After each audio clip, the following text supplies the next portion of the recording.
Ok, excuse-moi. Bonjour, bonjour à vous. Je vous souhaite la bienvenue au nom du groupe Tijari Wafa Bank, précisément le marché des entreprises en partenariat avec BPI France pour vous proposer ce webinaire, qui est en fait une continuité des webinaires qui ont été organisés depuis plusieurs années.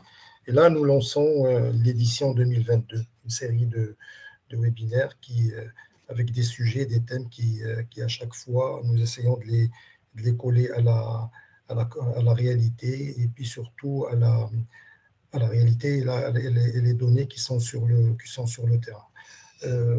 Pourquoi ce thème aujourd'hui, le webinaire d'aujourd'hui, qui s'intitule « Aligner performance économique, impact social et environnemental ».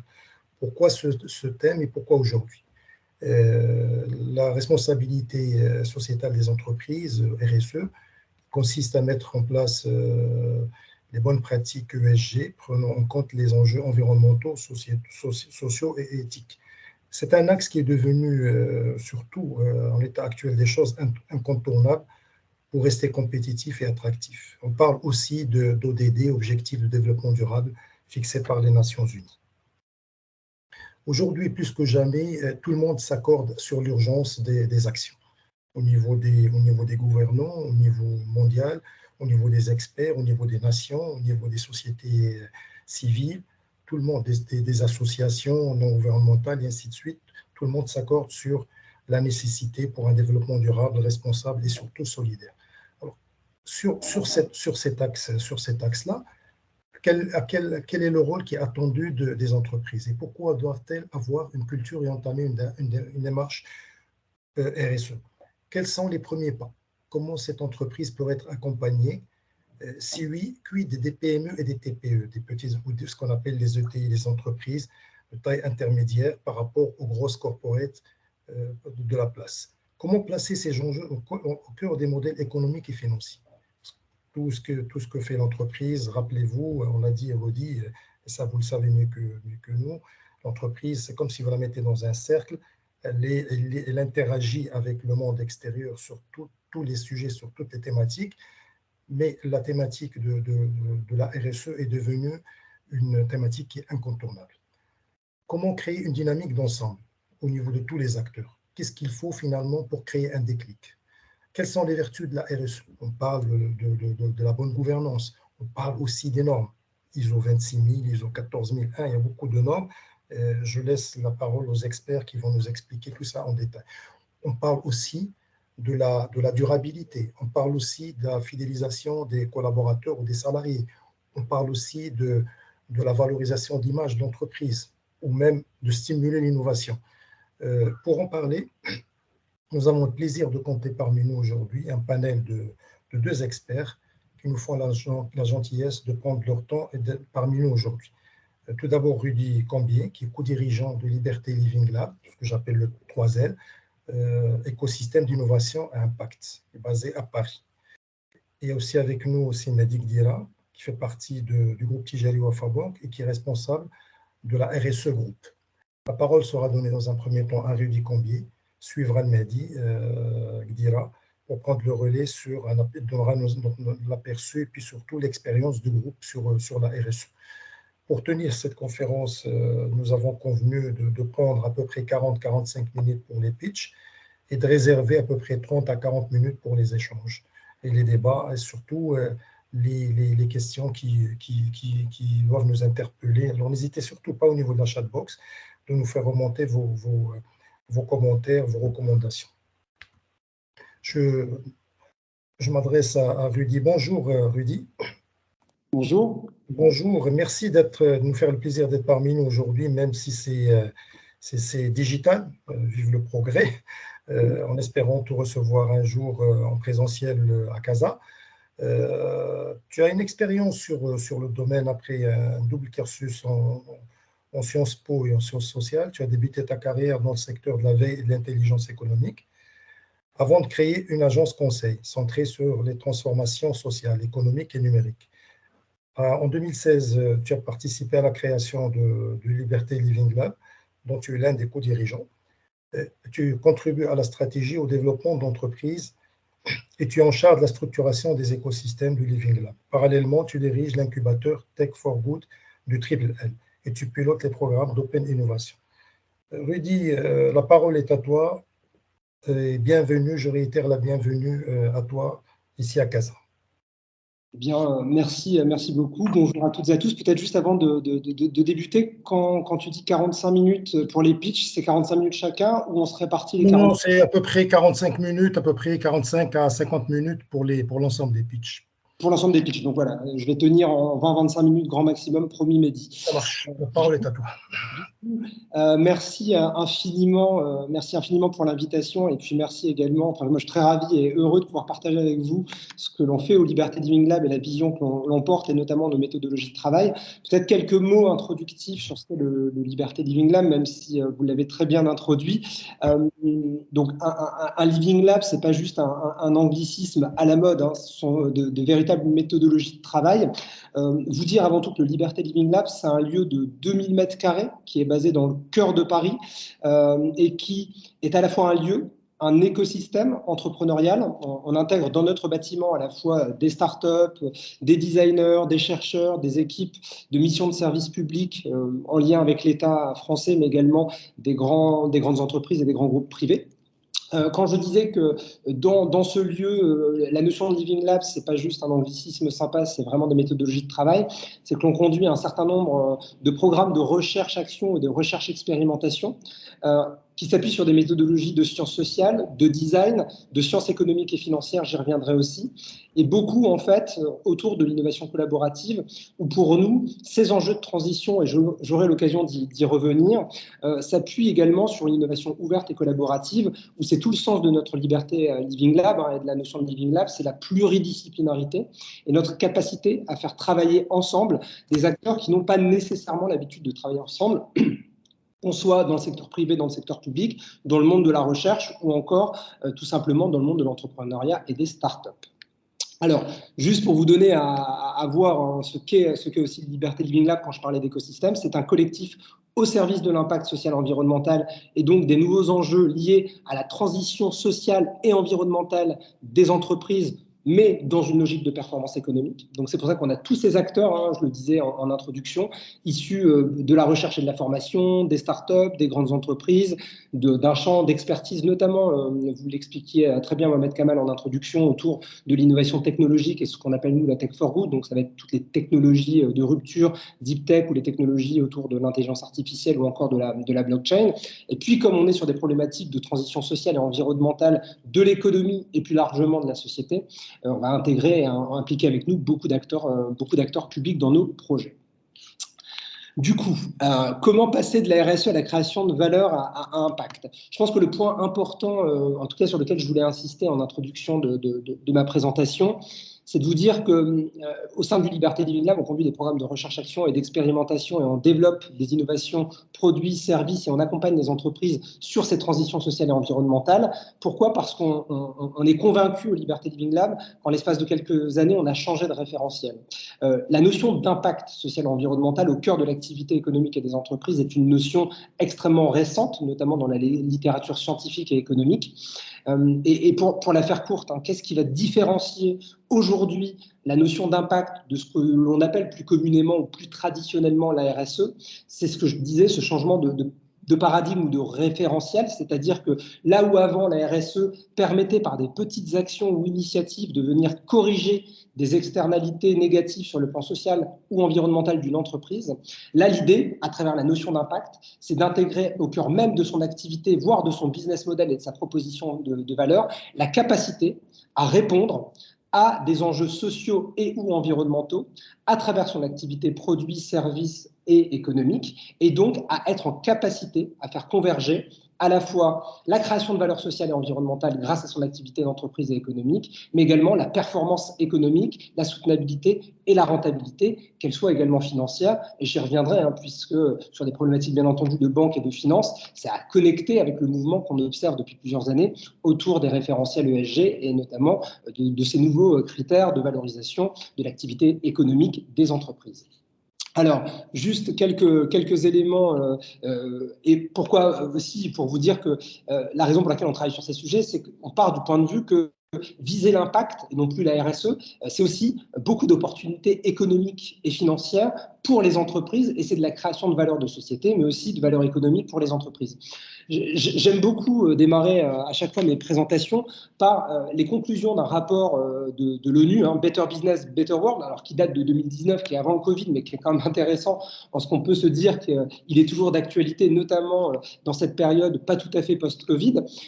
Donc ce rapport Better Business, Better World de l'ONU permettait de mettre en avant les opportunités économiques permises par l'atteinte d'objectifs de développement durable. Et là, ici, les chiffres que je partage avec vous, c'est uniquement dans 4 secteurs: l'alimentation, les villes, la santé et le secteur de l'énergie et des matériaux. Et rien que dans ces 4 secteurs, l'atteinte d'objectifs de développement durable, je vais pas revenir sur les 17 objectifs de développement durable que vous connaissez probablement et ils sont consultables en ligne, c'est 12 000 milliards de nouvelles opportunités économiques par an d'ici à 2030, et c'est potentiellement dans le monde 380 millions de nouveaux emplois créés d'ici à 2030, avec des hausses du PIB pouvant aller de 11 à 26%. Donc ça, ce sont des chiffres extrêmement importants. Pourquoi? Parce que j'insiste sur l'idée selon laquelle l'idée que l'on porte autour de l'impact, c'est pas juste de la philanthropie et de l'action RSE en espérant, on va dire en quelque sorte, être finalement au service de transition de société, c'est aussi des opportunités business et économiques pour les entreprises. Alors, si on rentre dans le vif du sujet, ce que je vais partager avec vous aujourd'hui, c'est notamment le fruit d'un travail que l'on mène maintenant depuis plus de 3 ans. Je parlais de programme de recherche-action et de recherche-expérimentation au sein du Liberté Living Lab à travers un programme qui s'appelle le programme Shift Lab, qui est notamment coporté avec des chercheurs en économie et en design au sein de l'école Polytechnique. L'école Polytechnique est une école notamment d'ingénieurs et de chercheurs en économie en France, mais également l'ENSI, qui est la principale grande école de design autour de l'innovation et de la transition de nos modèles économiques et entrepreneuriaux. Et donc ce programme au sein du Liberté Living Lab, qui s'appelle le Shift Lab, repose sur 3 piliers, dont 2 qui vont nous intéresser ici particulièrement, puisque je vais m'appuyer sur ces travaux pour vous restituer un certain nombre d'initiatives ou de cas. C'est une étude pluriannuelle en partenariat avec des chercheurs en économie et en design qui nous permet d'aller identifier des bonnes pratiques d'entreprises à travers le monde, qu'elles soient des startups ou des grands groupes, et qui justement opèrent des grandes transitions, des grandes transformations sur le plan social, environnemental et économique. Et puis c'est aussi, j'aurai l'occasion d'y revenir en conclusion, parce que ce n'est pas nécessairement le centre de la présentation de ce jour, mais de partager aussi avec vous des méthodologies et des outils que l'on développe avec ces chercheurs qui nous permettent justement de mettre en place des outils de travail pour accompagner la transition et la transformation sociale, environnementale et économique des entreprises, quelles qu'elles soient, TPI, TPE, PME, ETI, start-up ou encore grands groupes. Alors, quelques modèles inspirants. Je pense que le point intéressant et important de ce qu'on souhaitait partager avec vous pour donner un peu du corps et donner des illustrations et des cas concrets à ce qu'est la transition sociale et environnementale, c'est vous donner des cas concrets d'entreprises émergentes ou existantes qui opèrent des transitions dans des secteurs qui sont des secteurs, on va dire, clés et importants, parfois polluants, ou dans lesquels on sait qu'il y a énormément d'externalités négatives sur le plan social. Je vais vous donner ce premier exemple avec une entreprise française, mais aujourd'hui internationale, qui n'est plus une start-up, qui a été créée en 2004, qui est Veja, que vous êtes peut-être un certain nombre à connaître ou à créer. Veja est une entreprise dans le secteur de la basket, de la sneakers ou de la chaussure tendance, et qui a décidé en 2004, au début des années 2000, de rentrer progressivement sur un marché, je ne vais pas vous l'apprendre, très concurrentiel autour de la basket, alors autour en Europe d'une centaine d'euros, et donc qui concurrence des acteurs comme Nike, Adidas, Puma. Sauf que l'idée, c'est de prendre à rebours totalement le cycle de production d'une basket, aussi bien sur le plan social et environnemental, et d'intégrer au modèle économique de Veja, le fait que sur le plan social et environnemental, la production même de la basket Veja est totalement ou quasi totalement éthique sur le plan social et environnementale. Alors, sur le plan environnemental, ça veut dire quoi? Ça veut dire qu'on n'est pas sur des matériaux qui créent énormément d'impact environnemental négatif, qui contribuent fortement à la carbonation de l'économie ou qui produisent un certain nombre de gaz à effet de serre. On va être sur des matériaux où il y a un travail très fin autour des matériaux biosourcés, du coton bio, du caoutchouc sauvage et plastique, de plastique végétal. Donc, on met de côté le plastique, donc c'est quand même un changement important. On repense toute la chaîne de valeur autour justement de cette question des matériaux biosourcés en ce qu'ils vont provoquer beaucoup moins de gaz à effet de serre ou d'impact carbone. Aussi, sur le plan social, bien entendu, c'est une entreprise française qui s'internationalise. Et vous le savez très bien, en France, on ne produit pas suffisamment ni de coton bio, ni de caoutchouc sauvage. Donc, on va travailler en bonne intelligence avec des usines de production localisées au Brésil, au plus près des exploitations. Et on va travailler, en tout cas, au sein de l'entreprise Veja, avec justement, quand on re-questionne toute la chaîne de valeur, tout l'écosystème de valeur et toute la chaîne de production, on va travailler sur une rémunération plus juste des fournisseurs et des collaborateurs. Et ça, c'est un point important. Pourquoi? Parce qu'on voit très bien, alors c'est une entreprise qui a mis une dizaine ou une quinzaine d'années à installer ce modèle, à le rendre, on va dire, en quelque sorte, économiquement viable, pérenne et en créant de la valeur économique et financière. Et je vous donnerai un exemple. Là, on est sur des paires de baskets qui ne sont pas nettement plus chères, qui restent dans les gammes de prix propres, proche de celle d'un Nike ou d'un Adidas, qui a en revanche un coût de production moyen qui est nettement plus élevé. Hein. Si je parle toujours en euros, on est sur 20 euros de coût de production contre 5 si ces baskets étaient produites au standard habituel en Asie. Pour autant, Veja a vraiment travaillé sur toute la chaîne de valeur autour du biosourcé et de la juste rémunération et réussi quand même, vous le voyez au niveau des chiffres, hein, du chiffre d'affaires en 2018 ou encore 2019, à faire année après année des plus 50, 70, 100% en chiffre d'affaires.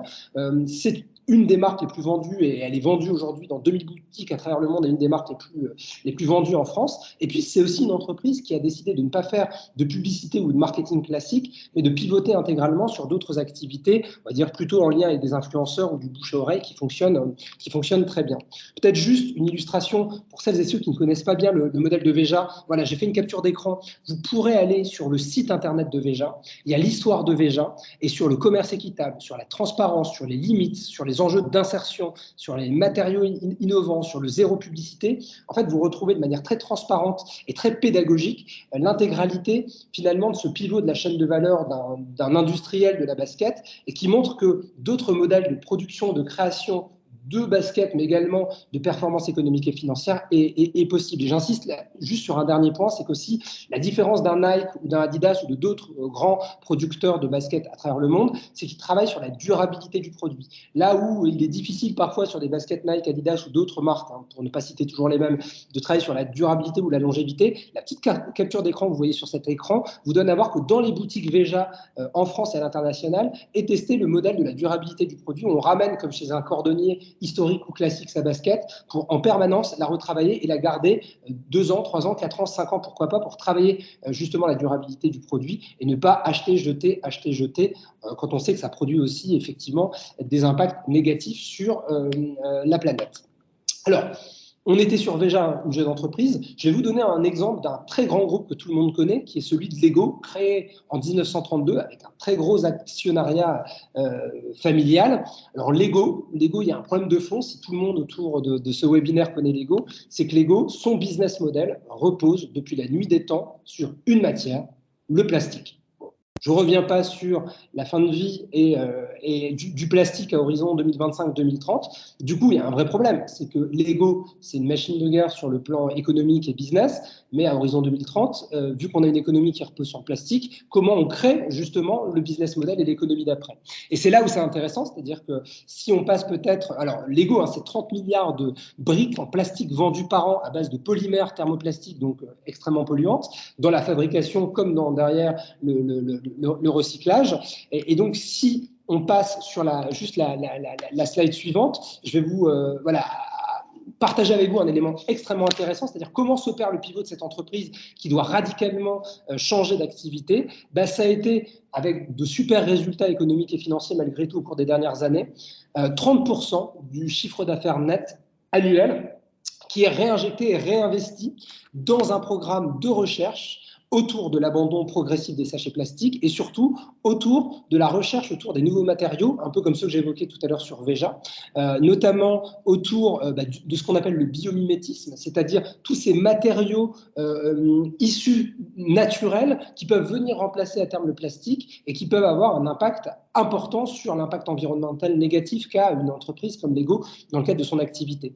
Et du coup, c'est un programme de recherche sur les matériaux avec plus de 150 experts qui ont été recrutés sur les produits, les emballages durables. L'idée, c'est pas, bien entendu, de cracher le modèle économique historique de Lego d'une année sur l'autre, c'est de travailler ce pivot sur 5 ans, 10 ans, mais d'enclencher dès à présent le pivot de cette activité pour petit à petit diminuer drastiquement l'activité qui a une empreinte environnementale extrêmement gravissime et catastrophique et faire monter petit à petit une autre activité qui, elle, va être beaucoup plus soutenable sur le plan environnemental avec des objectifs de neutralité carbone, notamment sur les opérations de fabrication des briques de Lego à horizon 2025. Donc, à 3 ans, d'opérer ces pivots qui sont assez importants. Et puis, bon, j'y reviens pas, ce sont des choses assez classiques, mais aussi l'engagement du quart de son chiffre d'affaires consacré au financement de projets et d'activités avec un écosystème de partenaires, notamment sur les enfants les plus démunis, et des programmes pour enseigner les avantages et bénéfices autour de l'apprentissage par le jeu, dont on sait que c'est des programmes qui ont un impact social, mais qui en même temps créent de la sympathie et aussi de l'image de marque auprès des consommateurs Lego à travers le monde et qui renforcent l'empreinte ou l'image de marque Lego sur ces enjeux de transition sociale et environnementale et d'impact au service du maintien d'une performance économique du groupe et de l'entreprise. Donc, c'était le deuxième exemple que je voulais partager avec vous, qui est Lego. Alors, je vais vous donner un autre exemple qui est assez intéressant et passionnant, alors, qui est français, bien entendu, mais qui va devenir de plus en plus international.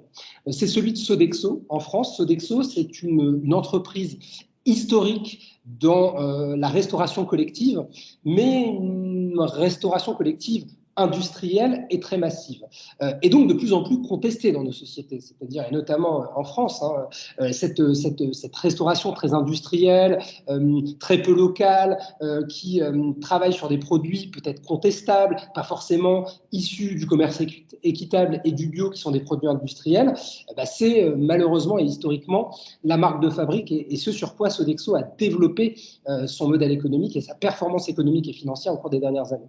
L'entreprise est très chahutée actuellement, depuis plusieurs années, perd année après année, mois après mois, des marchés publics, des marchés privés de restauration collective, parce que le modèle n'est plus adapté aux exigences que les entreprises ou les acteurs publics, les écoles, les mairies, peuvent avoir à l'égard de la restauration collective.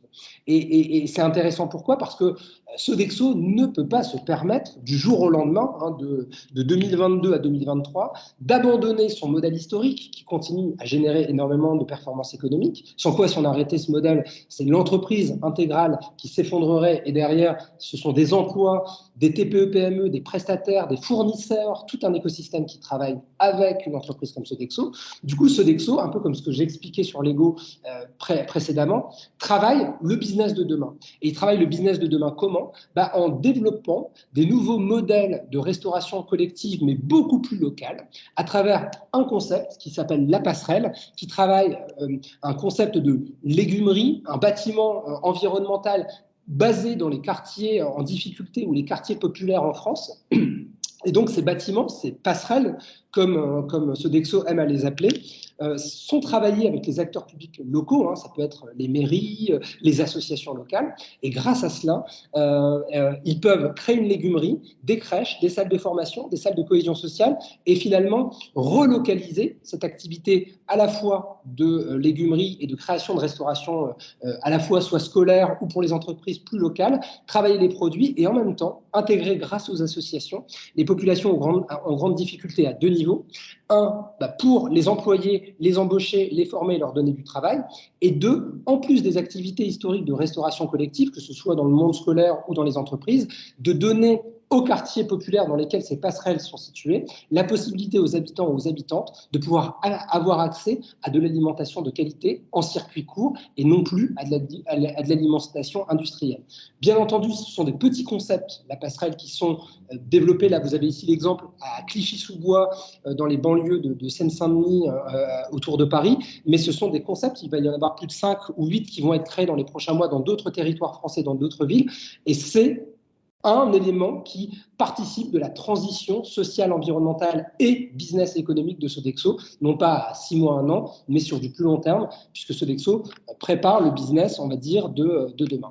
Et puis, je vais finir, avant de passer sur quelques conclusions à partager avec vous, je vais finir sur un exemple qui est assez radical et assez dingue, qui est une start-up française mais internationale qui s'appelle Insect, qui est une start-up qui est fondée par des scientifiques et des militants écologistes, dont l'objectif est de transformer les insectes en ingrédients premium à haute valeur ajoutée pour les animaux. Alors, c'est nourrir plus qualitativement les animaux pour améliorer à la fois la santé alimentaire pour les animaux, mais également pour l'humain, premièrement. Et puis, c'est aussi, on sait à quel point l'alimentation animale ou la production alimentaire animale, en termes de gaz à effet de serre et d'impact sur l'environnement, on sait que ça produit énormément sur le plan carbone. Et donc, l'idée, c'est aussi de proposer une solution business et une solution économique, écologique, saine et durable pour répondre à la demande mondiale écologique de consommation extrêmement forte. Et du coup, alors je ne vais pas rentrer dans les détails techniques, hein, c'est vrai, alors Insect s'appuie sur des nouvelles usines, hein, c'est vraiment de la post-industrie, des fermilières qui sont des espaces d'élevage en fait d'insectes bio-inspirés. Donc on s'inspire des fourmilières et donc c'est la raison pour laquelle ça s'appelle des fermilières, dans lesquelles on élève des insectes et justement ce sont des insectes qui permettent justement de répondre aux enjeux écologiques autour de l'alimentation des animaux d'élevage, quand on sait qu'aujourd'hui l'alimentation des animaux d'élevage consomme 20% des protéines produites à l'échelle mondiale et qu'on estime à horizon 2050 60% l'écart déficitaire entre l'offre et la demande de protéines. Et que du coup, Insect a vraiment développé, sur du temps long, hein, c'est plus de 10 ans de R&D, un savoir-faire unique, une fabrique de produits de haute qualité nutritive et très riche en protéines, avec un potentiel marché de plus de 100 milliards d'euros dans le monde et du coup en y adossant une stratégie, on va dire, environnementale et une stratégie business extrêmement bien ficelée. Alors, en termes de stratégie et d'impact social environnemental adossé à cette stratégie économique et financière qui répond à des objectifs de marché de quasi 100 milliards. Sur le plan environnemental, premièrement, Insect travaille et choisit ses fournisseurs en fonction de leur capacité à fournir l'empreinte carbone de chaque produit acheté. Donc, ils vont être dans une logique totale de traçabilité. Et si certains acteurs ne sont pas en capacité de le faire, ils vont mettre en place les moyens de les accompagner, ou en tout cas d'être beaucoup plus vigilants sur l'empreinte carbone des matériaux qu'ils peuvent acheter pour faire tourner leurs usines et tourner leur business model. Ensuite, la fermilière, aujourd'hui, le modèle de R&D qui a été pensé, d'innovation technologique de rupture qui a été pensé autour d'Insect, nécessite aujourd'hui 98% moins de terre, 40% moins de ressources et 25% moins d'eau que la production d'une ferme classique. Ensuite, ils ont beaucoup travaillé sur le modèle totalement circulaire, c'est-à-dire que si vous allez sur le site d'Insect, vous pourrez voir l'entreprise a été pensée totalement en mode total circulaire, donc il y a zéro production de déchets. Quand il y a production de déchets, l'intégralité de ces déchets sont dans une boucle circulaire et sont réutilisés par l'usine. Donc là, on est vraiment dans une logique d'usine 4.0. Et puis, aujourd'hui, au bout de maintenant quasi 7 à 8 années d'activité, Insect est en capacité de dire que l'entreprise a un impact carbone négatif, puisque l'entreprise séquestre plus de carbone qu'elle n'en émet. Donc ça, c'est sur la partie environnementale. C'est totalement intégré au business model de l'entreprise. Et l'impact social est aussi intégré au business model de l'entreprise. C'est-à-dire que grâce à la forte croissance de l'activité de l'entreprise, ils ont été en capacité de revaloriser de plus de 35% les plus bas salaires depuis 1 an, depuis avril 2021. Ils ont lancé un actionnariat salarial qui permet justement à l'ensemble des salariés de bénéficier également de la croissance progressive de l'entreprise, donc impact social extrêmement fort. Et puis aussi, point important, c'est des choses qui se développent beaucoup. Dans leur cœur d'activité et d'expertise, ils ont créé la première école dédiée au métier de l'insecte et de son industrie au monde, ce qui leur permet de former les nouveaux talents, ou en tout cas les nouveaux besoins de leurs usines et de leurs entreprises.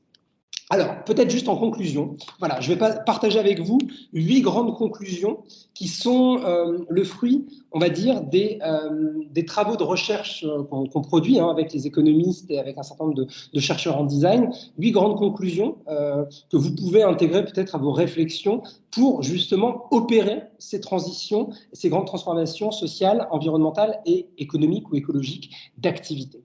Premier constat, s'appuyer sur des référentiels existants. Vous pouvez ne pas partir de zéro. Aujourd'hui, il existe des standards internationaux, je vais en citer 2, qui s'appuient sur des travaux scientifiques. Donc les Science-Based Targets, que vous pourrez aller voir sur les enjeux environnementaux ou climatiques, ou encore l'Impact Management Project, qui est un forum international qui regroupe des économistes et aussi des chercheurs, et qui œuvre en fait à la création d'un consensus international sur la mesure d'impact, sur les référentiels d'impact et sur quels critères, notamment validés scientifiquement, on peut s'appuyer quand on veut mettre en place une stratégie pas à pas d'impact social et environnemental dans le cadre de son business model. Ça, c'était la première conclusion que je souhaitais partager avec vous. La seconde, c'est alors ce qu'on appelle aujourd'hui pas uniquement de codéfinir des KPI, les KPI financiers, économiques qu'on connaît, mais aussi ce qu'on appelle de plus en plus dans le secteur de la RSE et de l'impact, des KVI, des Key Value Indicators, propres à chaque projet. Et donc ça nécessite, sur différents types de projets, pas à pas, on ne va pas vous demander nécessairement de faire pivoter l'intégralité du business et des activités de vos entreprises. Ça peut être à l'échelle d'un produit, d'une solution, d'une business unit, mais c'est pas à pas, notamment sur les référentiels que j'évoquais un peu plus tôt, de définir les référentiels propres à chaque projet ou à chaque activité, de les codéfinir aussi avec votre écosystème de parties prenantes. On le voyait tout à l'heure sur le modèle d'Insect ou de Sodexo. Quelles sont les attentes ou les exigences des acteurs avec lesquels vous travaillez ou pour lesquels vous travaillez, et intégrer ces acteurs et ces parties prenantes dans votre écosystème de valeur pour bien définir et bien ajuster ces KVI. Et puis, c'est les tester, les éprouver dans le temps. Là encore, au travers d'expérimentation, on ne vous demande pas du jour au lendemain de tout changer, mais peut-être sur certains services, certaines solutions, certaines activités, de les tester, de voir ce que ça donne, et puis ensuite de les passer à l'échelle si besoin et si nécessaire. Alors, troisième recommandation ou constat que l'on fait dans nos travaux, c'est aussi ce passage de l'entreprise verticale à l'entreprise horizontale. Ce qui signifie quoi quand on est dans une recherche d'impact social environnemental et de performance économique? C'est de passer d'une logique de chaîne de valeur à une logique d'écosystème de valeur. Pour produire de l'impact social, environnemental et économique à grande échelle, vous ne pouvez pas ou plus le faire seul, en dirigeant d'autres ou en le faisant seul dans votre coin. Vous êtes nécessairement obligé de vous ouvrir et de travailler en écosystème de valeur, de développer peut-être, pourquoi pas, ou en tout cas d'expérimenter, de tester, de designer des nouveaux business models en écosystème de valeur qui aussi permet de partager la valeur co-créée en interne et en externe, c'est-à-dire que l'expertise, la valeur parfois sociale, environnementale ou parfois économique et financière que d'autres acteurs peuvent vous apporter, vous l'ouvrez et également vous la partagez et vous pouvez engager et enclencher plus globalement des logiques justement d'expérimentation sur des stratégies de passage à l'impact social, environnemental et économique. Alors, autre élément important, je pense que vous êtes des acteurs économiques tous et toutes assez cortiqués pour vous dire que tout ça ne fonctionne pas si on ne positionne pas l'impact au cœur de la gouvernance de l'entreprise. Et du coup, il faut à tout prix, si dans des entreprises, quelle qu'elle soit leur taille, TPE, PME, ETI, start-up ou grands groupes, il faut connecter les directions de la stratégie, les directions de l'innovation, les directions de la RSE, les directions financières, créer des groupes de travail, des chantiers transversaux, mais il faut essaimer, il faut vulgariser, il faut faire en sorte que ces directions travaillent ensemble. Et puis, il faut mettre en place une direction générale de l'impact au sein de l'entreprise, comme il existe des directions RSE, des directions innovation ou des directions financières, une direction générale de l'impact qui permette justement de piloter ces projets à impact. Cinquième aussi élément important, on l'a vu avec Lego, mais on le voit aussi sur d'autres modèles de TI, de TPE ou de PME, il faut se dire aussi que l'actionnariat a un rôle à jouer et que l'actionnariat, qu'il soit familial ou qu'il soit multiple dans ces entreprises, est un acteur moteur de cette transition. Ça passe par quoi en termes d'action? De la sensibilisation et de la pédagogie auprès des publics actionnaires. Je reprends le cas de Lego. Dans 5 ans, 10 ans, le business model de Lego s'effondre. c'est terminé. Il faut repenser le business model. Donc, du coup, comment on fait pour non pas cracher l'entreprise ou le groupe à 5 ans, 10 ans, mais préparer le business de demain? Donc, il y a beaucoup de pédagogie.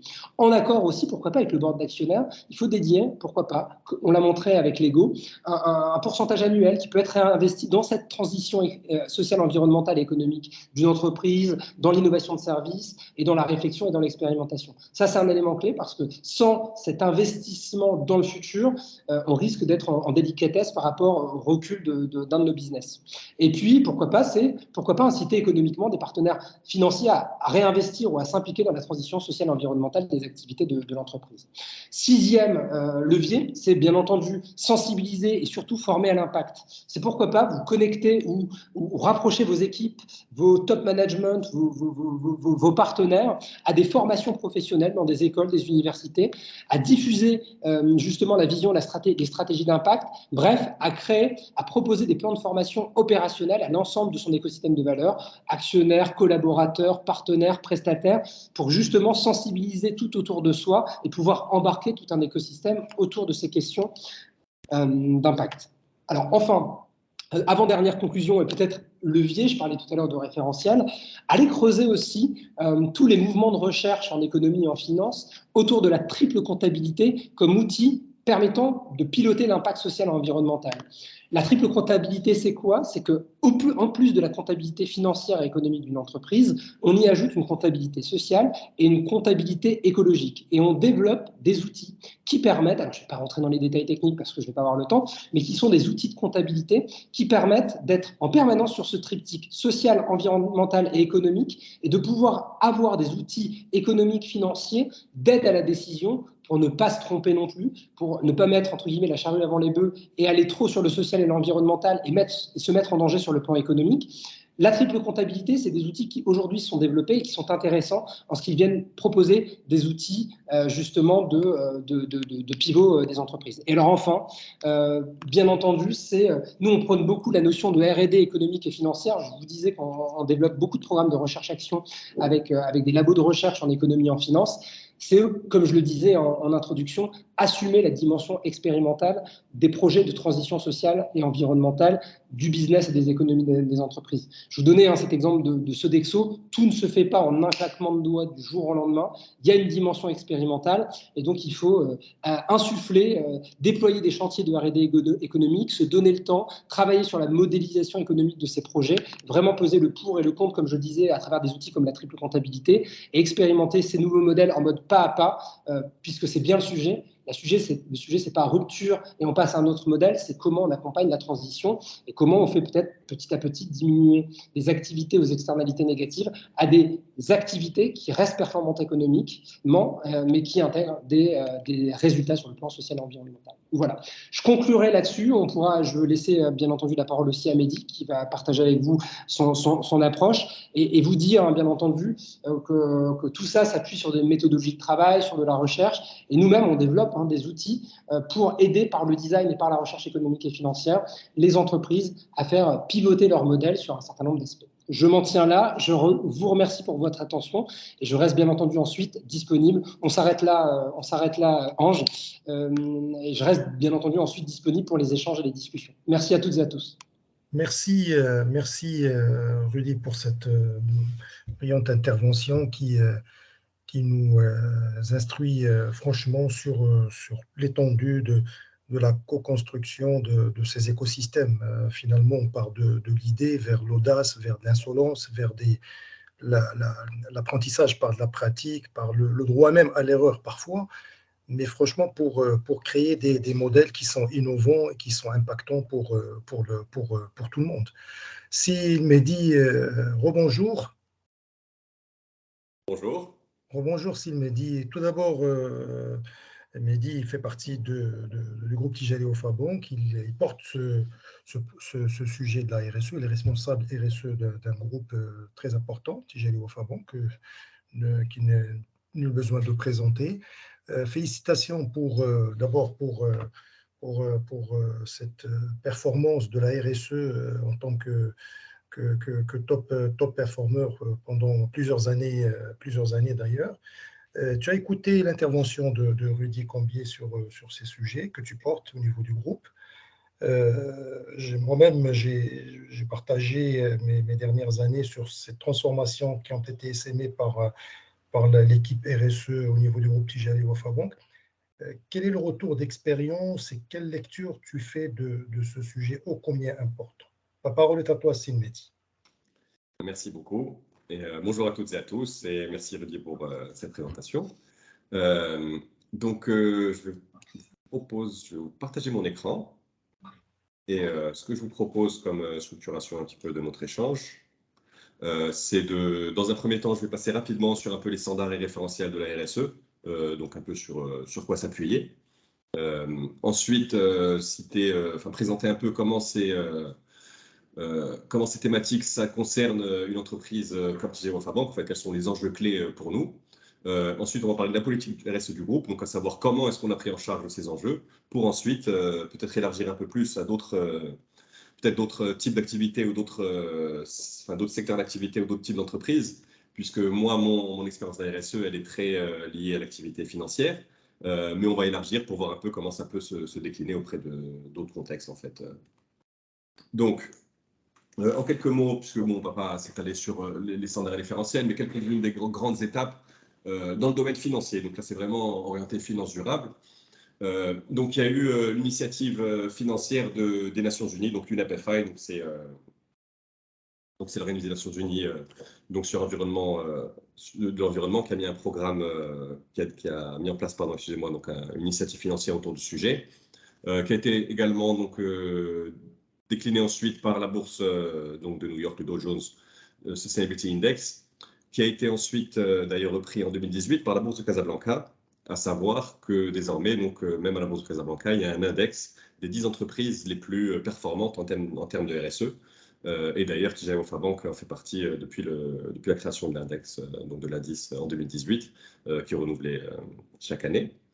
Une autre étape importante, c'était en 1999, c'était le lancement des principes de la GRI, donc c'est le Global Reporting Initiative. C'est un point assez important qu'on abordera par la suite, c'est la question de la redevabilité donc du reporting. Donc, comment est-ce qu'on rend des comptes? Et il est important d'avoir des formats communs en fait de reddition de comptes pour permettre une comparabilité entre différentes entreprises. Parce que justement dans la RSE, on a parfois comment dire, des pratiques de communication qui citent de nombreux indicateurs éparpillés sur plein de sujets, mais dont on a parfois du mal à percevoir la signification réelle et surtout à pouvoir les comparer avec d'autres entreprises pour voir est-ce que c'est une bonne performance ou pas, finalement. Donc, c'est l'utilité des GRI.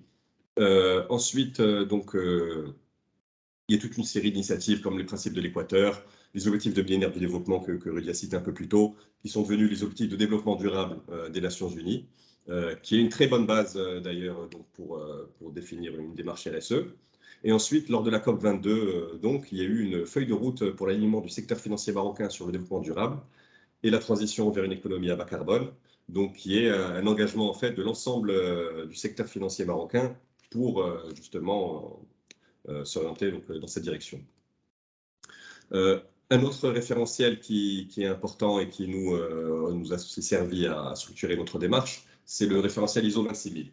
Donc c'est une norme ISO, bien sûr, qui n'est pas certifiable, il s'agit uniquement d'une norme indicative, si on peut dire, mais qui définit, déjà qui bénéficie d'un très large consensus de par ses contributeurs et donc les différents experts organisations qui l'ont développé, et qui permet d'approcher la RSE en fait dans son intégralité. Notamment d'ailleurs à travers ce qu'ils appellent les 7 questions centrales, c'est la formulation qui a été retenue pour l'ISO 26000, et qui reprend en fait tous les sujets principaux de la RSE, si on peut dire, donc à savoir la gouvernance de l'organisation, les droits de l'homme, les relations et conditions de travail, l'environnement, la loyauté des pratiques, les questions relatives aux consommateurs et les communautés et le développement local. Ce qui est intéressant, c'est que vous voyez que là, c'est structuré en 7 questions centrales. On déclinera un peu plus tard sur la politique RSE du groupe, qui est composée de 4 axes, mais qui reprennent en fait ces mêmes sujets. Et ce que je pourrais déjà dire dans un premier temps, c'est que certes, il faut s'inspirer des standards, des référentiels pour vous guider un petit peu votre action, votre réflexion, mais l'essentiel, c'est de prendre en compte, d'identifier, de prendre en compte les sujets qui sont importants pour vous. peu importe comment vous les répartissez, si on peut dire.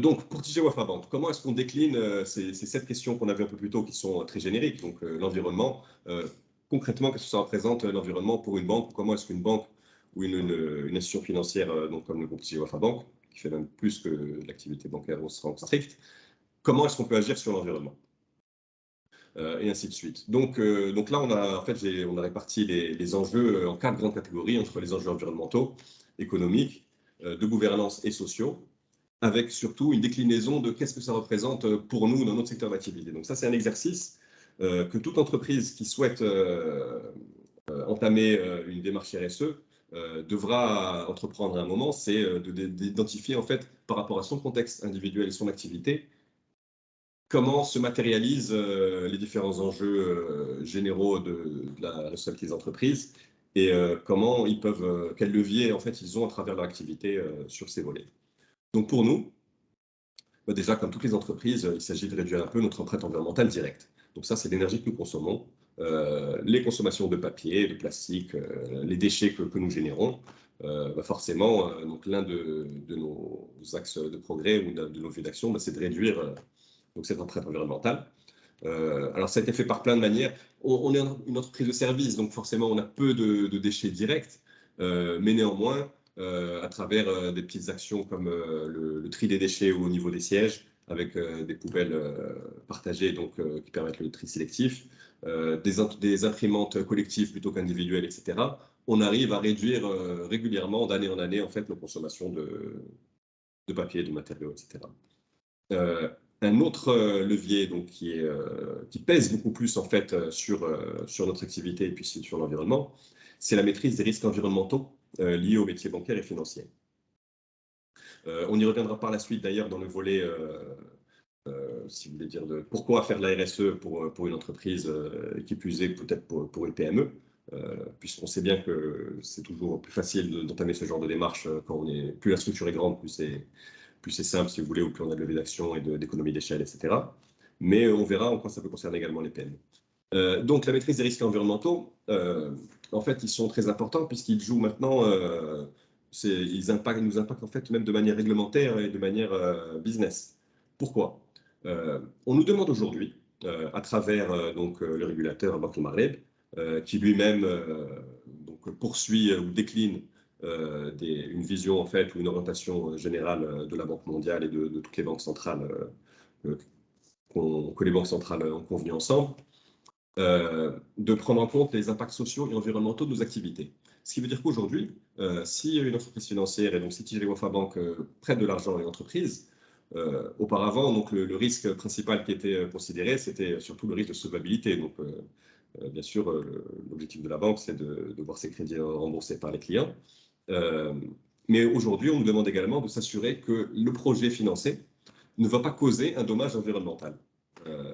Donc, par exemple, une extension d'usine qui occasionnerait des pollutions que nous financerions, en fait, désormais, peut nous être imputable. En tout cas, on est considéré comme étant partiellement responsable, au moins vis-à-vis d'institutions financières qui nous prêtent de l'argent et vis-à-vis de la Banque centrale, etc.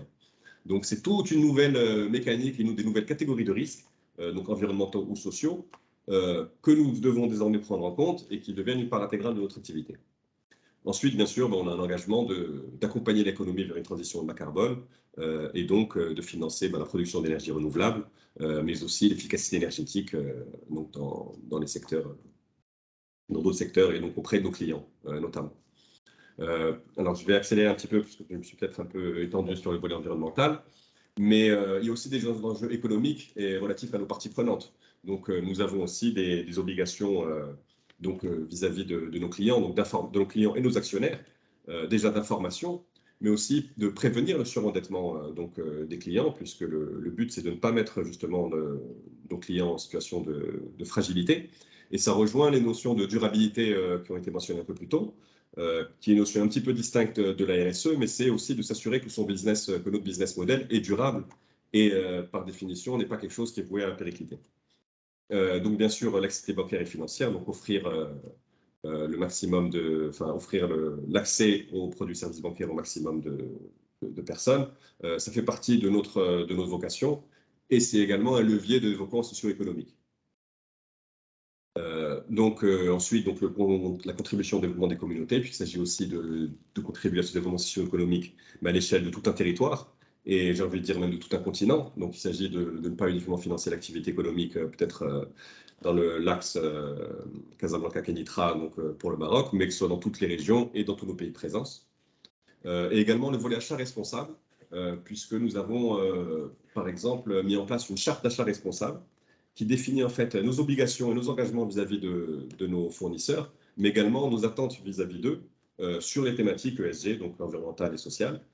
Et donc, tous nos fournisseurs désormais s'engagent à respecter ces principes pour pouvoir être homologués et travailler avec le groupe.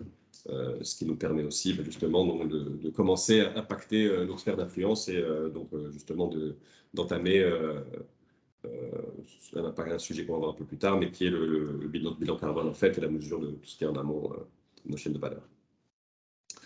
Et juste aussi pour revenir sur les achats responsables, et toujours en termes de durabilité, parmi nos engagements et nos objectifs, en fait, il y a donc la volonté de non-dépendance d'un fournisseur vis-à-vis de la banque ou de nous-mêmes vis-à-vis de nos fournisseurs.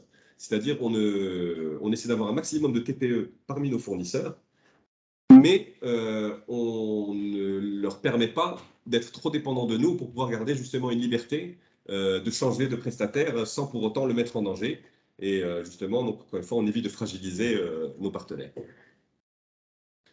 Bien sûr, les enjeux de gouvernance, donc là, c'est très réglementaire, mais c'est tout ce qui est lutte contre la criminalité, l'évasion fiscale, la criminalité financière, bien entendu, la lutte contre la fraude, la corruption, la transparence des informations, notamment auprès des actionnaires, et la gouvernance d'entreprise. Et enfin, les enjeux sociaux, où là, il y a un gros volet en fait RH, puisque c'est l'emploi responsable. Nous sommes une entreprise, un employeur responsable, et ça entraîne des responsabilités justement et des contraintes et un certain nombre de process à mettre en place. À titre d'exemple, je pourrais citer par exemple la charte de la mixité qui a été adoptée par le groupe et qui définit justement les engagements du groupe sur les thématiques de l'égalité professionnelle entre les genres. Et puis un certain nombre d'autres volets qui sont mis en œuvre au niveau des RH. Et on retrouve également donc ensuite la maîtrise des risques sociaux dans les activités bancaires et de financement. De la même manière aujourd'hui, quand nous finançons un projet, nous commençons d'ailleurs, c'est un système qui est en train d'être mis en place, mais nous commençons à mesurer le risque social du projet financier. Et le cas échéant, on peut demander aux clients de mettre en place un plan d'action pour remédier à certains risques qui auraient été identifiés. Il y a aussi des enjeux d'image en fait que je n'ai pas mentionné plus tôt, mais surtout pour les banques, on peut très vite être à la merci d'un scandale ou d'une publication, ou parfois même de désinformation. C'est pas toujours justifié, mais quand on finance une activité très polluante ou des activités douteuses, pour ceux qui le font, forcément ça va être su à un moment donné et ça va avoir un impact image qui est très préjudiciable. Et donc, c'est un vrai risque à prendre en compte pour les entreprises. On y reviendra un peu plus tard, encore une fois, dans les enjeux ou les raisons de faire de la RSE, mais il y a un gros volet maîtrise de risque. Ça évite d'avoir ce genre de campagne menée contre soi. Donc, pour la banque, en fait, comment est-ce que le groupe a choisi de prendre en charge, prendre en compte tous ces enjeux et de structurer sa démarche? Donc, comme vous voyez, ce sont 4 axes en fait, d'action qui sont déclinés eux-mêmes en 10 engagements qui ont été choisis, mais qui reprennent les 7 questions centrales de la norme ISO 26000 qu'on a mentionné un peu plus tôt. Notre premier engagement, c'est d'accompagner le développement d'une économie durable. Avant tout, le rôle de CIOF Bank, c'est de soutenir et de porter au maximum l'économie marocaine. Et donc pour cela, il faut permettre l'accès à tous aux services bancaires et financiers, et non pas que aux grandes multinationales ou aux grands groupes, non pas qu'aux personnes ayant forcément des revenus réguliers, élevés, identifiables, etc. Mais c'est justement de l'inclusion financière et bancaire qui est un de nos gros enjeux. Donc, œuvrer pour le développement des territoires, c'est ce que j'ai parlé un peu plus tôt au niveau du développement régional, et bien sûr donc la gestion de la relation client et donc de confiance avec les clients. Et donc ça part aussi de comment est-ce qu'on prend en compte les réclamations de nos clients, est-ce qu'elles sont traitées de manière efficace dans des délais satisfaisants et ainsi de suite. Ensuite, donc le volet environnemental dont j'ai parlé un peu plus tôt, qui se divise lui-même entre nos impacts directs et nos impacts indirects. pour le volet impact environnemental, et accompagner la croissance verte, où là, c'est un impact positif que nous souhaitons avoir à travers donc, justement le financement des énergies renouvelables et de l'efficacité énergétique. Le troisième axe, en fait, concerne plus la relation, notre relation avec nos parties prenantes, qui peuvent être, donc encore une fois, donc les clients donc, qui sont mentionnés un peu plus tôt, mais donc les collaborateurs, nos partenaires, nos prestataires, en fait, donc toutes les entreprises avec qui nous travaillons, mais également donc, le régulateur et donc tous les volets d'éthique, d'intégrité, de lutte contre la corruption, et tous ces sujets qui sont très réglementés dans l'activité financière. Et enfin, donc, le dernier axe de notre politique RSE concerne plus en fait, les échanges avec la société civile, où là, le but, c'est de promouvoir le bien-être et le développement des communautés et renforcer les échanges. Et là, on retrouve toutes les actions qui sont faites par la Fondation Attijari Wafa Bank, qui œuvre en faveur de l'éducation, de la démocratisation de l'art et de la culture, et également qui organise des séminaires régulièrement sur des thématiques de société pour justement créer un débat autour de ces sujets et favoriser l'échange au sein de la société. Et enfin, donc, pourquoi adopter une démarche RSE? Bon, là, je n'ai pas énormément développé, et je pense que d'ailleurs l'intervention de Rudy un peu plus tôt a mentionné nombreuses de ces raisons, mais pour vraiment synthétiser, et ça peut être pour c'est transverse, ça peut être pour une grande entreprise ou un grand groupe multinational comme pour une PME. Mais il y a un volet important de maîtrise des risques. Adopter une démarche RSE permet de vous poser des questions sur votre activité, sur vos business models, et d'identifier des risques socio-environnementaux ou d'image ou de réputation qui peuvent potentiellement être très nuisibles à votre activité et à la pérennité de celle-ci. Donc, il y a un volet important là-dessus. Du côté un peu plus vertueux, ça permet d'adopter de bonnes pratiques, que ce soit au niveau RH ou dans votre processus d'achat, etc., de vous garantir la durabilité de votre activité. Et alors, c'est difficilement mesurable, mais être un employeur attractif vous permet quand même d'avoir de meilleures ressources, d'avoir moins de turnover avec les coûts que ça génère. Et c'est quelque chose qui est sur le long terme intéressant. De la même manière, adopter une démarche RSE peut stimuler en fait l'innovation au sein d'une entreprise. D'une part, parce qu'il y a une nécessité d'anticiper des contextes réglementaires ou économiques futurs. Par exemple, pour nous, on sait que prochainement, donc, nous serons tenus d'effectuer une analyse des risques climatiques sur notre activité. Ce n'est pas quelque chose qui existe aujourd'hui. Et donc, ça nous oblige nous incite, je devrais dire, à acquérir ces compétences, à développer ce volet, à peut-être identifier de nouveaux risques qui n'étaient pas pris en compte, qui vont nous permettre d'avoir plus de rentabilité encore sur notre activité. Mais ça permet aussi d'identifier de nouveaux processus, peut-être plus économiques en énergie ou en différentes ressources, ou de nouveaux produits qui correspondent à des nouveaux besoins qui émergent par la prise en compte des thématiques ESG en fait. Et notamment donc, sur le volet TPE par exemple, je pense qu'il y a de nombreuses opportunités d'activité qui vont apparaître au fur et à mesure que l'économie dans son ensemble se dirige vers la transition carbone et des démarches RSE plus généralisées, si on peut dire. Une autre raison, c'est l'accès à certains financements. Et ça, c'est assez intéressant parce que ça nous concerne nous au niveau banque, mais également nos clients, puisque désormais, certaines institutions financières internationales conditionnent l'accord de ligne de financement avec le groupe, puisque nous-mêmes, bien que nous soyons donc une banque, nous empruntons de l'argent auprès de différentes institutions financières, où nous avons des lignes de financement distinctes, différentes avec différents organismes. Et eux-mêmes, donc maintenant, commencent à demander une analyse de risque social et environnemental des projets que nous allons financer, qui, si elle n'est pas réalisée, entraîne la suspension du financement. Et donc, du coup, nous-mêmes, on décline, si vous voulez, cette analyse de risque auprès de nos clients. Donc, on la réalise nous-mêmes, bien sûr, mais on vérifie ces risques auprès de nos clients. Et désormais, de plus en plus, des projets qui présentent un risque social ou environnemental trop élevé, qui n'étaient pas mesurés auparavant, ne seront plus éligibles à des financements. Donc, aussi, d'avoir une démarche RSE, ça permet de s'assurer que vous êtes un client attractif, en fait, pour les banques auprès de qui vous voudriez peut-être donc, de votre banque auprès de qui vous voudriez prendre des crédits, etc. Et enfin, pour terminer, donc, ça permet également l'accès à certains marchés. Comme vous le savez, il y a un mécanisme d'ajustement carbone aux frontières qui est en cours de mise en œuvre au niveau de l'Union européenne, ce qu'on appelle couramment la taxe carbone. Et donc, désormais, ce sera un obstacle pour l'exportation de certains, ou comment dire, pour l'accès à certains marchés, qui sera conditionné justement à éventuellement des mesures d'émissions de carbone ou d'autres choses, mais en tout cas, donc, l'accès à certains marchés sera conditionné par des thématiques sociales et environnementales dans le futur. Et enfin, bon, ça permet également de réaliser des économies, hein, forcément. Donc ça, c'est aussi sur le long terme que ça, c'est bénéfique pour l'entreprise. Mais parfois, un investissement sur des matériaux ou des équipements qui sont moins consommateurs d'énergie. D'ailleurs, il y a des lignes de financement dédiées, c'est tout un secteur, hein, du financement durable.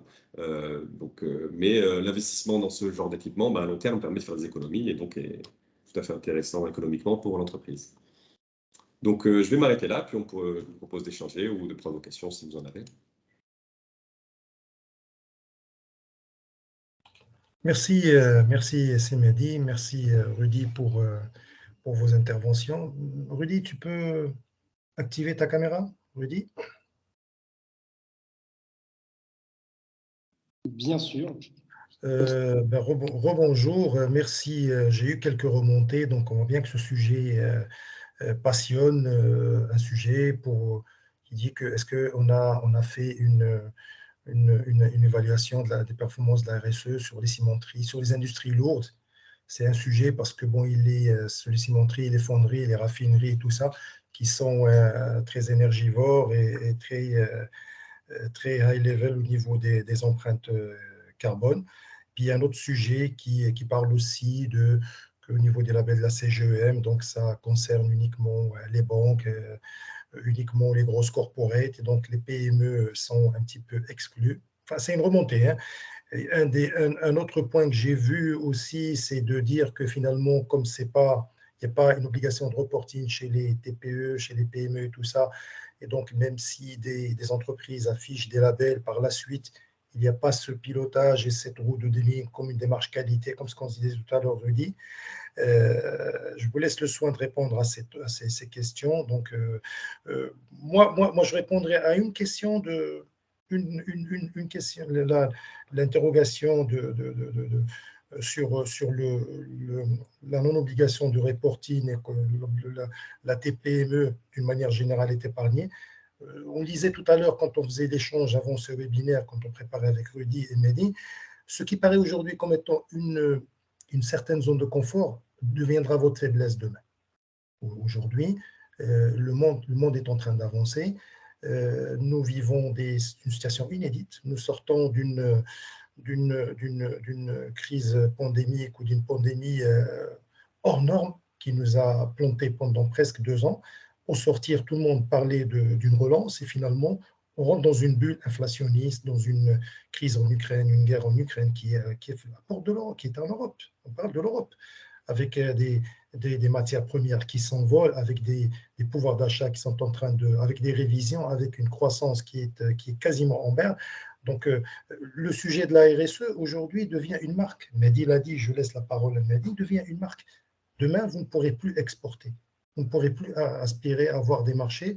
Vous serez regardé comme toute entreprise. Et vous pouvez être, ce qui est dommage, c'est que vous aurez certainement l'expertise pour passer un marché financier et tout ça, mais vous pouvez être éliminé parce que vous n'êtes pas RSE, vous ne présentez pas des labels.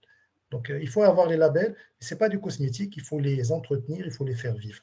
Je vous laisse la parole, Rudy et Mehdi, sur ces sujets, puis on revient sur une autre série de questions. Rudy? Oui, et Mehdi, hein, je ne sais pas comment vous voulez qu'on procède. Mehdi, sur le label. Sur le label. Qui a été cité. Moi, je voudrais juste répondre au point, à la remarque qui a été faite sur l'industrie lourde et comment elle n'est pas prise en compte par la RSE, si on peut dire. Au-delà de la démarche interne que peuvent avoir ces industriels dans leur activité, ils auront très certainement une banque et des lignes de financement auprès d'une institution financière. Donc, si le cimentier ou l'industriel, déjà, de par la réglementation, n'a pas une attention ou un soin qui est prêté sur son impact environnemental et social, désormais, pour bénéficier d'un crédit de la part de TJ Wafa Bank, nous, on va faire son étude, une mesure des risques socio-environnementaux et également son bilan carbone. Donc, si vous voulez, même ceux qui sont un peu réticents à le faire vont être amenés à le faire de par le fait que l'écosystème et dans un premier lieu, le financement prend en compte ces sujets.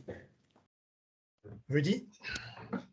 Toujours sur ce point, sur la question de l'évaluation de la RSE dans l'industrie lourde et dans le prolongement de la réponse de Mehdi qui portait plus sur l'évaluation, il y avait une autre question dans la question qui était quel modèle RSE ces acteurs doivent suivre. Premier point, je l'avais évoqué tout à l'heure, c'est vrai que nous, on a conscience aussi qu'il est extrêmement difficile de faire pivoter, évoluer dans un temps très court des activités historiques qui génèrent énormément, soit d'activités économiques, d'emplois et autres, au regard de nouvelles normes et des nouvelles exigences. Et du coup, on a un besoin de repères qui est extrêmement important et c'est pas facile pour ces entreprises.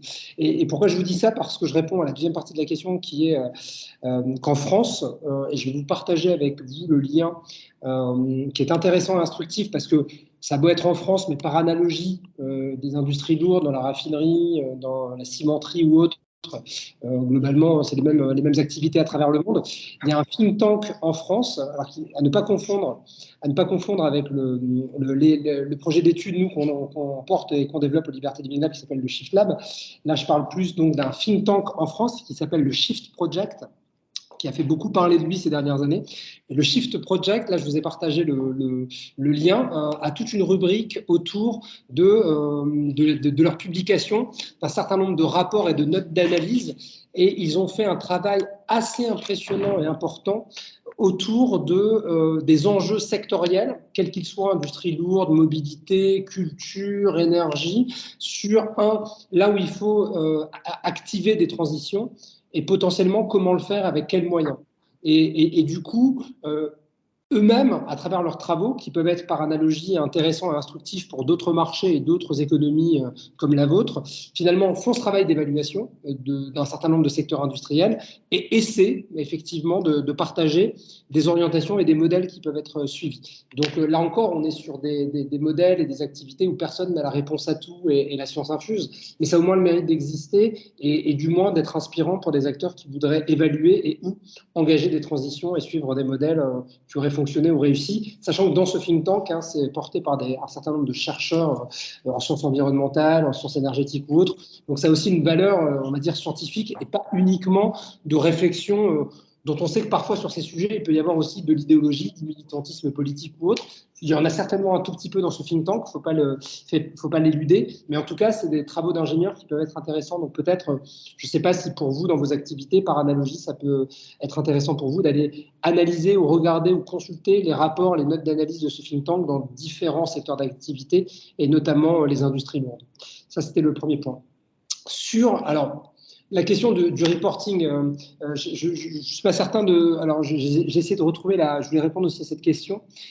Est-ce que on parle de reporting financier, et notamment tout ce qu'on disait autour de l'ESG, ou aussi du reporting en interne? Parce que je vais vous donner un exemple que je trouve vraiment passionnant et intéressant. C'est le cas d'Insect que je vous ai présenté tout à l'heure. Insect a mis en place un chief Impact Officer, c'est-à-dire vraiment un directeur de l'impact, qui alors, accrochez-vous bien, détonne un tout petit peu, c'est qu'il a autant de poids en comité exécutif que le directeur financier ou la direction de la stratégie. J'entends par là que si demain, sur le plan financier, économique, l'entreprise prend des décisions et fait des choix industriels qui vont à l'encontre des engagements d'impact écologique et social portés par l'entreprise, le veto est immédiat et peut bloquer un certain nombre d'activités et de projets. Donc en termes de gouvernance, c'est quand même quelque chose d'assez impressionnant, mais je ne m'arrête pas à cela. En termes de reporting au sein de cette société Insect, ce Chief Impact Officer a mis en place un outil de reporting, notamment sur l'atteinte des objectifs d'impact à tous les top managers de l'entreprise. J'entends par là qu'au même titre que des objectifs économiques et financiers et des outils de reporting dans des business units de reporting financier annuel par les collaborateurs et demander au top management aussi d'objectiver le reporting écologique et social de l'activité de leur business unit. Et donc, ce qui est intéressant, c'est que, en gros, la boîte a pris l'ERP de son activité industrielle, a tout passé au crible et a croisé justement son ERP avec des indicateurs et des objectifs d'impact socio-environnementaux. Et à partir de là, le top management de l'entreprise est incentivé, enfin en tout cas est intéressé, pas uniquement sur des objectifs de résultats financiers, mais aussi sur l'atteinte d'objectifs sociaux et environnementaux dans leur activité. Et ça, et là, on est aussi de voir, excuse-moi de t'interrompre, Rudy, pouvez-vous nous aider à établir un budget de mise en place? C'est ce qu'on disait sur le budget d'une RSE. Une autre question aussi qui est revenue, tu l'as dit tout à l'heure avec le Mehdi, on partage tous. Est-ce que finalement, chaque entreprise écrit sa propre RSE? Est-ce qu'elle co-construit sur le terrain, partant des concepts que tu as décrits tout à l'heure, Rudy? Est-ce que finalement, une co-construction et puis un onboarding général, parce que j'imagine qu'une dynamique, une conduite de changement s'impose, tu l'as dit tout à l'heure, et qu'on enlève dans une entreprise toutes ces barrières et tout ça, qu'on travaille au mode agile ou ce que tu veux, pour réellement avancer sur ces roadmaps et avoir aussi dans un mode projet, et j'en arrête là, tu sais, quand tu as un grand projet, Rudy, tu le saucissonnes et à un certain moment, tu as besoin de ces petites victoires qui entraînent la troupe, les quick wins aussi. Hein, tu les affiches aussi, tu dis finalement, on avance. Ça donne aussi du moral à la troupe et à tout le monde. Et finalement, on emborde tout le monde. Je ne sais pas ce que vous en pensez. Ouais.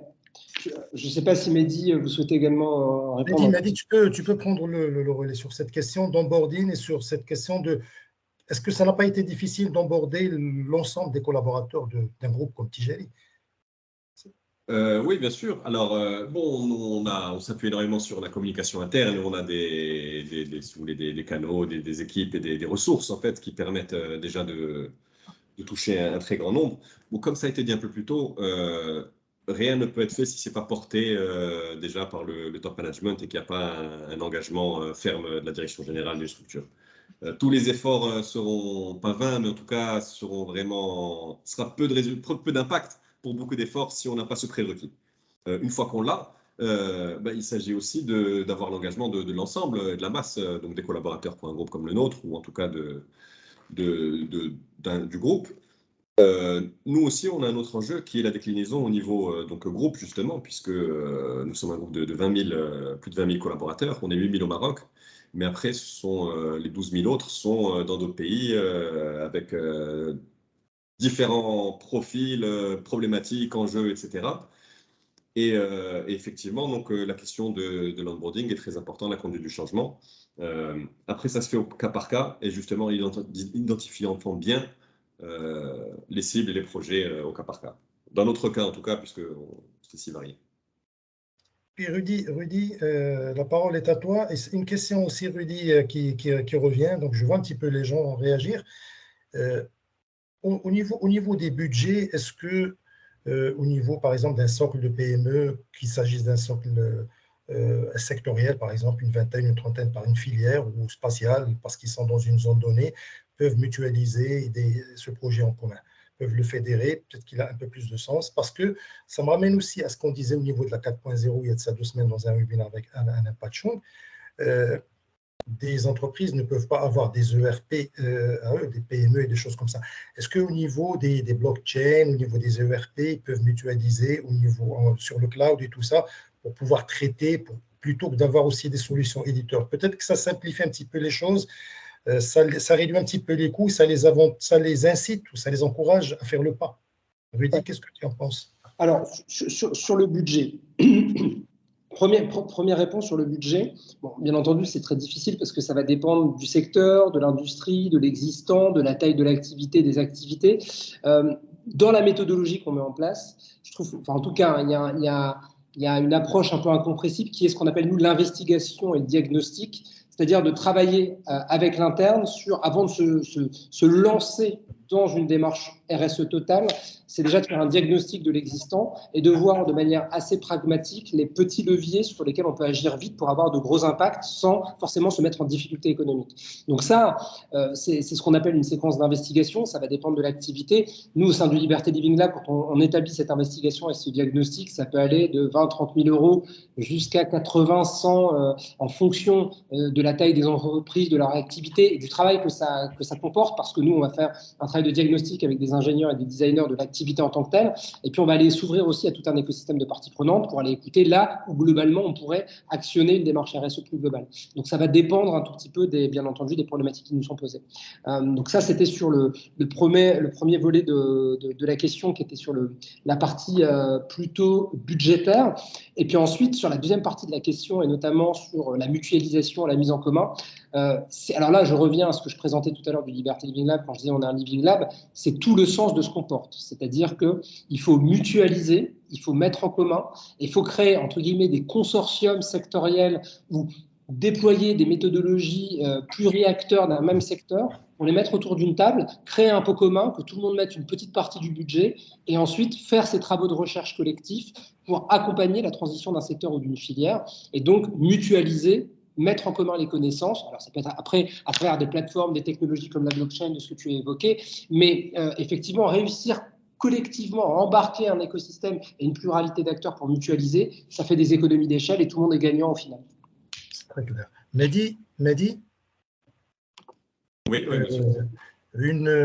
un mot pour conclure, Mehdi, une conclusion sur ce qu'on vient de dire. Oui, enfin juste avant, je voulais faire une remarque en fait que je voulais faire un peu plus par rapport au Shift Project qui a été cité. Effectivement, c'est une très bonne référence et je crois que c'est également porté par un monsieur qui est une référence en termes de changement climatique, qui s'appelle Jean-Marc Jancovici et qui est vraiment une des références mondiales et d'ailleurs avec qui qui est aussi également qui œuvre dans le domaine du bilan carbone et on a eu l'occasion de travailler avec lui dans le passé. Donc je ne sais pas exactement le volet qui a été cité. Je n'ai pas également pas lu cette documentation, mais ça peut être que de très bonne qualité et de facture, j'en suis sûr. Ensuite, pour revenir un peu sur le côté de la mutualisation, effectivement, probablement que moi, je connais mal cet enjeu parce que je suis dans un grand groupe et pourtant, d'ailleurs, nous-mêmes, nous avons des commissions sectorielles et nous mettons en commun sur des outils à développer sur tout ce qui est changement climatique, mesure de l'impact climatique en fait. Donc ça, c'est des modèles qui sont assez complexes que nous allons mettre en place et sur lesquels on travaille en groupe sectoriel finalement ici. Donc en fait, ça contredit un peu ce que j'ai dit plus tôt. Même pour les grands groupes, il y a un intérêt à avoir une démarche mutualisée. Et encore plus, j'imagine, pour les PME, le TPE, tout le monde en fait. Merci infiniment. Un mot pour conclure, Mehdi? Je ne sais pas vraiment. Alors, je vais essayer de reprendre peut-être une dernière question. Vas-y.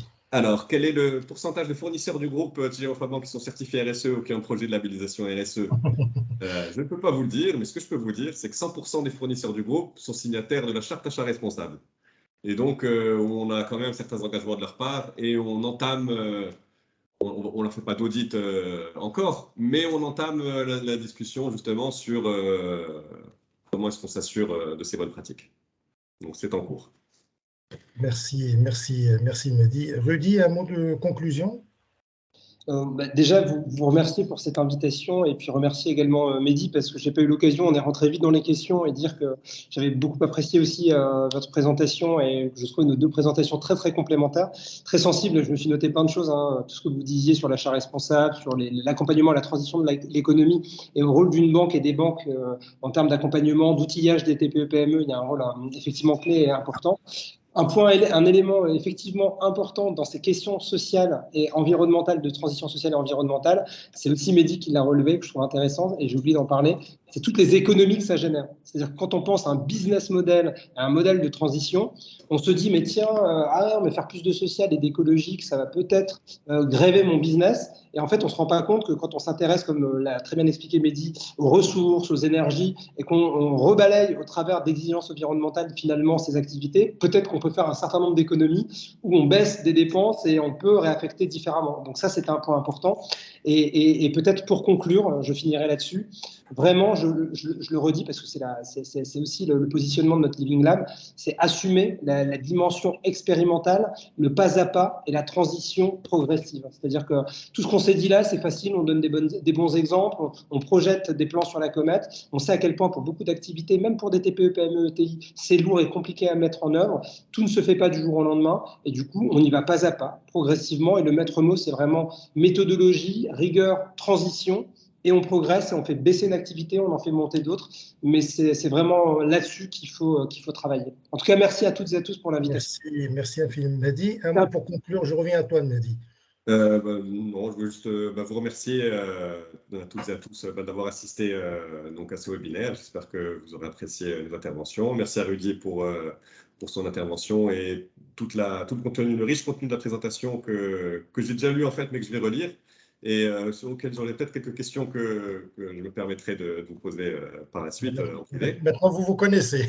Voilà, exactement. Et merci beaucoup aussi, Kamel, pour l'organisation de l'événement et cette contribution à la RSE, en fait, et à la durabilité. Merci, et merci à vous deux. Merci à tous ceux et celles qui étaient avec nous pour nous suivre à travers ce webinaire. Très bonne fin de journée. On vous retrouvera, Inch'Allah, prochainement pour un nouveau webinaire. Merci beaucoup. Merci, Ange. Merci à vous. Et merci, Mehdi et Rudy, pour vos interventions. Très qualifiées. Merci beaucoup. Merci, Mehdi. Merci, Mehdi. C'est un plaisir. Ciao.